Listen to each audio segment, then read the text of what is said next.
you know what? I'll just say this. The grocery store gonna get mad at me if I complain about the carts not being returned. Wait, what? Like if I come on the podcast and complain about something or talk about something, Yeah. am I supposed to talk about no people, places, or things while I'm here? Honey, you've got a big storm coming. Hello everyone, how are you today? I hope you're having a really good day so far. If you're new here, my name's Taylor. I come to you from Baltimore City, Maryland, and here we have the beloved Star Baby Moonchild. How are you? Are you good? It's mid-November. This is Taylor from the past because I have pre-recorded content and I'm like trying to stay on top of being present here online.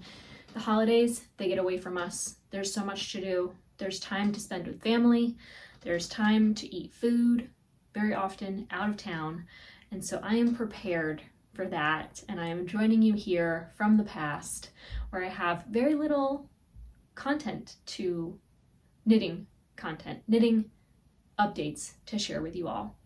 I will say, and I just want to say this briefly because maybe I'm not alone in this and maybe you need to hear it.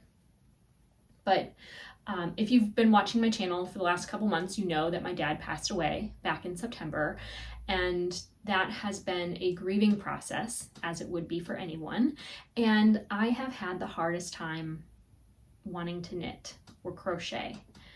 I think a lot about knitting and crochet. I have a lot of ideas, and I have no problem playing with all my little toys and putting yarn together with patterns and thinking about all the things I want to do, but I'm having a really hard time doing the thing, like having the focus, having the attention span.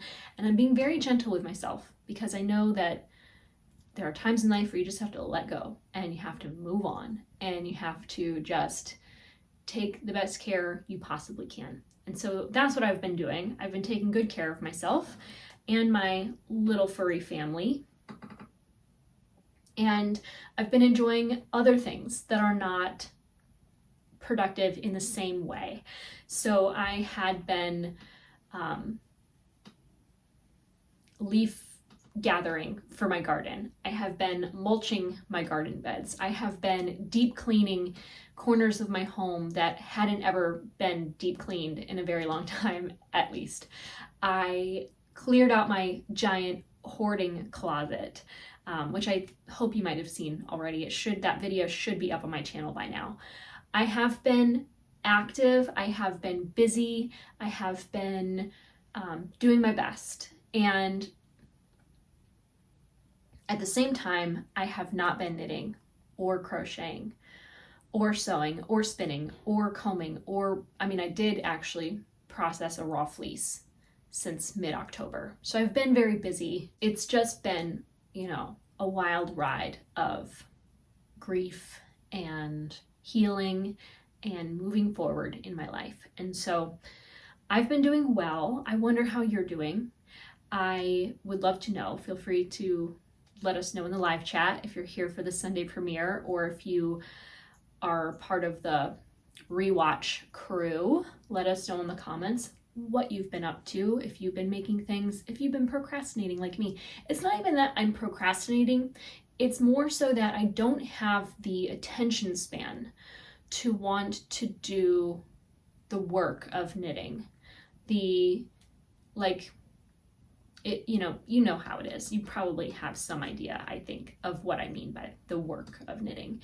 Once the materials are gathered and the pattern is planned and you've done the swatch and you've cast on and you've started that ball rolling, all that little dopamine hits that you get from one thing to another, they kind of sometimes go away, and you don't get that same hit of dopamine when you pick up your knitting to keep going on the yoke that has very long rows, or the body which seems unending, or the sleeves that are just like, who has time for it? I don't know. I just haven't had an attention span to a degree that I can't enjoy the things that I normally enjoy. I loved watching the NFL season last winter. I was dialed in. I was locked on the screen. I was glued to my bed because that's the only room we have a television in our house. And I ate it up. And this entire season, with things going on with my dad in the hospitals and then passing away, and now in my stages of grief, I've just been putting on the game and disassociating into the internet, and sometimes like playing like two different things at one time, like having the game on the TV but still watching different content on my phone while I'm also shopping online and building shopping carts that I only intend to abandon without any follow through or like purchasing. So these are just things that I've noticed myself doing a lot lately. I wonder if you do these things also, how you're processing that, and what lessons you're integrating into your life as you witness yourself doing things like that. I just, I don't know. I'm just glad that I'm not compulsively shopping. Like, I think a year or so ago, I was not to a degree that it was detrimental to my existence, but just more than I should have. I was impulse shopping. If I wanted anything, I just would buy it. Like if I wanted sparkly eyeshadow, I would just go buy more sparkly eyeshadow. I didn't really think much of it. And now I'm careful to build the shopping cart if I feel I need to. But then remember, I already own sparkly eyeshadow, so I don't need to do that. I've been doing that with yarn. I've been doing that with linen button-up shirts that are off season and on sale for ridiculously low prices. I have been shopping like crazy to get that dopamine hit, and then mindful enough to not check out and to just stay focused on my ultimate goal of saving for retirement, which has been my point of focus since March of this year. And what am I doing? I'm trying to make the best choices possible in each moment, and also plan ahead for, the future. So there's that. I've made some progress on my knitting, but so little progress that it is not even worth mentioning. I would say a few rows on a couple things, and that's it. Something I've noticed is that there is this almost like subtle wave of shame that will come over me when I think about wanting to knit, but I don't. And one thing I remember learning in my abnormal psychology class back in college was that it's great to have feelings and to label your feelings, but it's never great to have feelings about feelings. And those are feelings like of shame, where, you feel your grief and you notice your grief, and then you have a feeling of going through grief, and that's could be shame, it could be something else. But I just felt this like internalized sense of shame for not doing my knitting because I'm supposed to be knitting. That's what I do here online. And I'm not productive if I'm not knitting. And there's so many ways that I've been productive the last several weeks. I haven't really been roller skating. I hope that I get outside today and do that. It looks a little windy outside, but I have been doing so many things to take care of myself and to honor myself where I am. It's just that knitting is not the thing I've had the time and attention for, and I'm forgiving myself for that. I've also been keeping up on like the general chores of my life too, which I'm just grateful I haven't fallen behind all that much. But then there are certain days of the week, like Saturdays after my video is done, or on Sundays, where I get to like dive deep into cleaning, and I find it extremely rewarding. Not just because I enjoy the process of cleaning my house, but because I love the results of having a clean house. We have a small 3-bedroom, 1-bathroom home. So the bathroom and the kitchen, they get cleaned all the time, regularly, at least once a week in the bathroom, and almost daily in the kitchen. And Brian does a great job at keeping the stove clean and all of that. But the other bedrooms in the house and like the living spaces, those are the areas where I tend to dominate in the cleaning sphere. And, you know, there's only so much time in the day. And my projects create a lot of dust. I notice like anywhere that I'm moving clothes around or fiber, there's just an incredible amount of dust in my life. And so, where am I going with this? I have been cleaning. I'm excited to clean even more. In fact, I'm looking at all the dust bunnies that have accumulated in this particular room over the last week, and I am excited to finish my recording today and get to cleaning those. But first, I'm going to tell you about what I'm working on. And I just started working on this last night. I was telling somebody, back to my story, I was telling somebody, a stranger who I met at the thrift store, about how I've just been unmotivated to knit and it's been bothering me. And he looked a bit perplexed and just said, well, why don't you just do it? And I was like, seeking an excuse as to why not. And I realized that the only way I'm going to get out of this creative block that I feel that I'm in, it's not even a creative block, because I've been coming up with lots of creative ideas. It's just the, like I said, the work of knitting I've been avoiding. The only way for me to get past this is to just do it. And so that's what I started doing last night. And I have a new little strategy for color management that I've figured out, because it's been so long since I've talked about this. But these are the 6 granny squares that I had previously made for my Ariana cardigan. This is a pattern by, I think, Amy Christoffers, and it's free online. It's a, all the granny squares are kind of positioned diagonally, which I really like. Many granny square patterns are this way, but I feel like granny squares really shine when they're just turned a little bit at that angle. And these are not the finished placements of these, but I saw a YouTuber online who I just found. Her channel name is called Breathing Yarn, I think. And she had shown a crochet project, and she had them all hooked together with stitch markers. And I thought, brilliant, I'm going to take that idea and implement it so that I can keep all my granny squares connected to one in one way or another, and just get a sense of how the fabric is starting to look. Of course, they're not going to sit this way. They're going to have a tan sort of camel shade between them, with like 2 rows between them to join all the squares. So this is not an accurate representation of the finished product, but it's just one nice way to hold up my fabric as I'm working it. And so these are the 6 squares I previously made. I had a 7th square I'd shown you. I just didn't really love it. And there were a couple shades of yarn that I pulled out of my working stash for this project.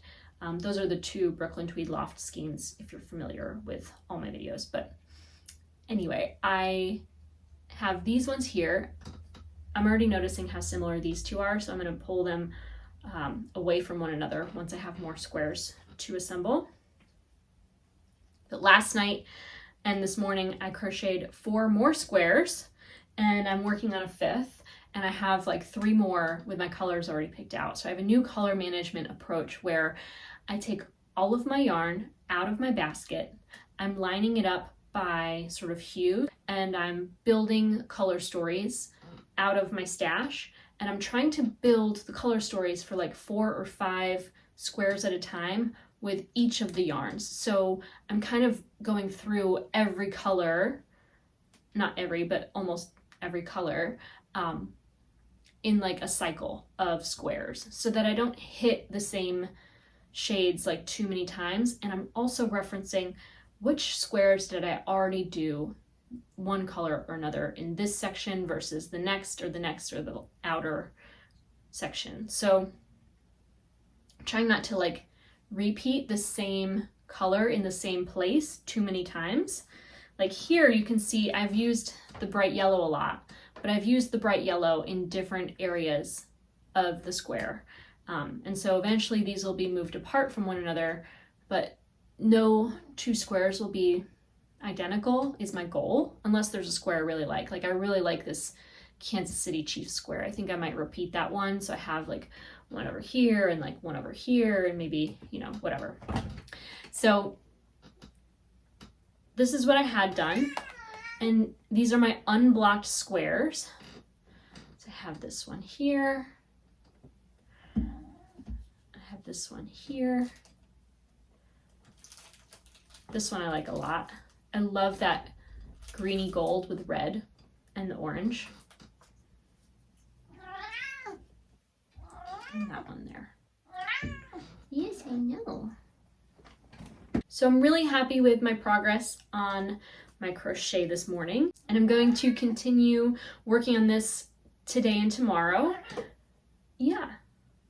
One knitting project I've been kind of thinking the most about is casting on the body of the Chained Oblivion cardigan I've been working on for so long.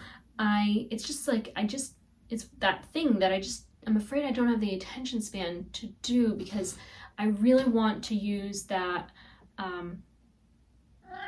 tubular cast on to have a nice tubular edge to the bottom hem, and that's not a cast on I do regularly, so I have to look up how to do it, and I have to do it correctly on the right needle with the right number of stitches, and I've just been procrastinating on the task because I'm afraid I will screw it up.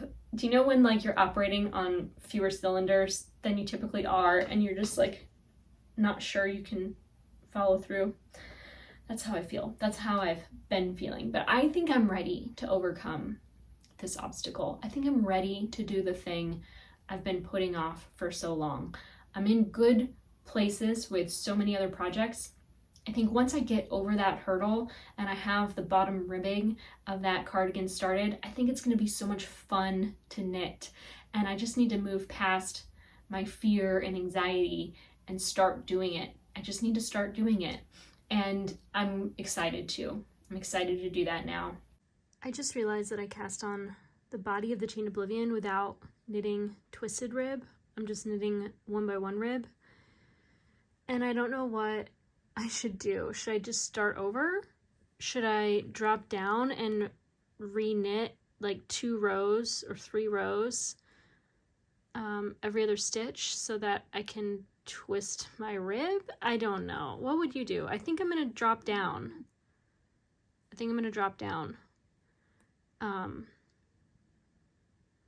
That's disappointing. I did weave in all the ends to these squares, and I stopped mid-square. I'll weave in these ends, and then I'm gonna block all of these overnight. And I'm gonna fix this. It'll take a little time, but I think it'll be worth it. Can't decide if I like this or not. I'm having an easy time fixing it. But obviously, as you can see, the cast on edge is not twisted. So it looks a little bit blown out. It looks a little out of place. It doesn't look like the best cast on for this stitch pattern. I like the look of the non-twist. And if I hadn't already knit the sleeves with twisted rib, I would just use regular rib. But I already knit the sleeves with twisted rib. So I don't know what to do. I want it to match. So I think I'm just gonna start over and cast on with the cable cast on, even though I did the thing. I did the thing that felt hard. It was the wrong thing to do. I'm also planning to cast on for the Andrea Mowry sock knit along that she hosts every Thanksgiving weekend. It's a challenge to knit an entire pair of socks in like 4 days, which I hope I can accomplish. I think what I'm going to do today or tomorrow is I'm going to cake up my yarn. I'm going to find out what needle size I need, and I'm going to put that in a project bag. I'm probably going to, no, I don't think I'm going to split the skein in half because it's a shorter sock. I don't even think it's going to use an entire skein of yarn. So I'm going to just cake it up, find a project bag and my needles, and be ready to cast on whenever that knit along starts. So I have that project to look forward to.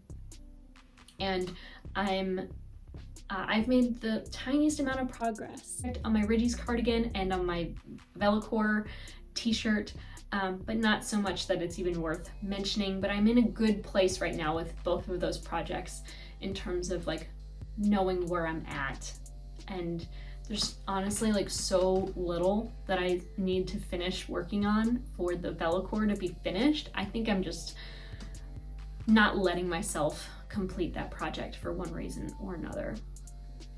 That was one of 2 projects I did bring with me to Florida each time I visited my dad. So I feel like there's kind of this deep internalized feeling where that like if I'm done with that, I'm done with my time spent with him. And I am done with my time spent with him. So I need to just move on and finish this godforsaken t-shirt pattern, because honestly, I have like 8 inches to knit and that's it. Like not even in the round, just flat. Like it's so close to being done. It's stupid. So I need to just focus on one thing at a time. But I love working on a dozen things at a time right now in my life. I used to be more monogamous with my knitting. I would usually have like 2 to 3 projects, and right now I think I have 5 with the socks, and I know I have at least a 6th project stashed away to knit a ranunculus. I feel like I should have a ranunculus in my wardrobe and I don't. So there's that, and that's it. Like maybe I will do the things I've talked about doing and provide some evidence of the fact that they've happened. And then I'm gonna go roller skate outside where there's fresh air and leaves blowing in the wind, and I might just, enjoy myself. So that's it for this week's episode of the Thread to Mend podcast. I want to thank you so much for watching. If you would like to find me on social media, my name is TAYLOREOWEN on Ravelry and Instagram. You can find me on TikTok as Taylor Knits. And I want to thank you again so much for being here. I hope you have a wonderful day, a wonderful week, and that you take care.